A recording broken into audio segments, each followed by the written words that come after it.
Gobelet, Washington, 9 kilos. Bref, ils sont nombreux ces quartiers précaires qui ont été déguerpis depuis l'arrivée du président Alassane Ouattara à la tête de la Côte d'Ivoire.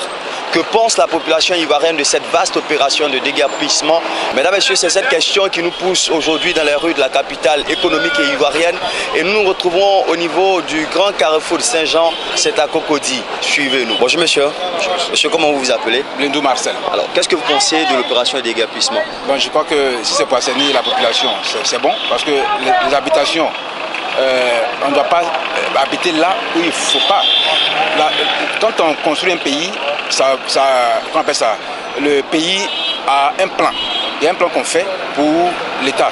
Et ce plan-là, il y a des endroits où on ne doit pas habiter. Si vous habitez là, c'est normal que l'État, à un moment donné, a besoin de son domaine. Il veut récupérer son domaine. Marius est un jeune commerçant au marché de Saint-Jean à Cocody. Il se prononce aussi sur la question. Bonjour Marius. Bonjour. Allons-y, qu'est-ce que vous pensez de l'opération de déguerpissement?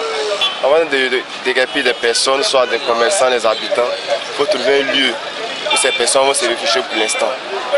C'est plus important. Bonjour madame. Bonjour monsieur. Qu'est-ce que vous pensez du déguerpissement des quartiers précaires ici à Abidjan? Bon, je pense que le déguerpissement des quartiers précaires dans la ville d'Abidjan est une bonne initiative dans la mesure où elle permet aux personnes vivant dans ces zones à risque là de ne pas mettre leur vie en danger. Mais en même temps, en faisant le déguerpissement, il faut trouver un site pour les reloger parce que pour la plupart de ces personnes sont défavorisées, elles n'ont vraiment pas les moyens. Donc je pense que l'État doit vraiment faire un effort à ce niveau afin de les reloger pour qu'ils puissent vivre comme il se doit. Que pensez-vous de l'opération de déguerpissement entamée par le gouvernement ivoirien?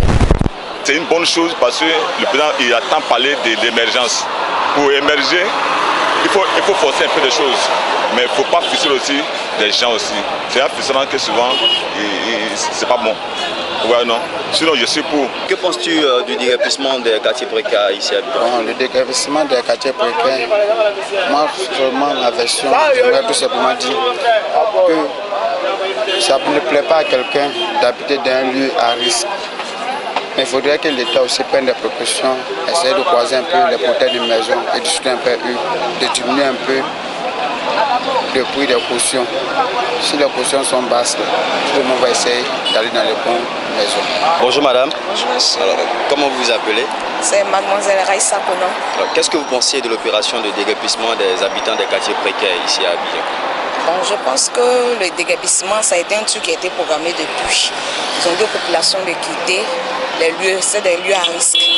Et bien entendu, c'est le moment qui est arrivé parce qu'en mois d'avril, nous allons entrer dans la période de la saison pluvieuse.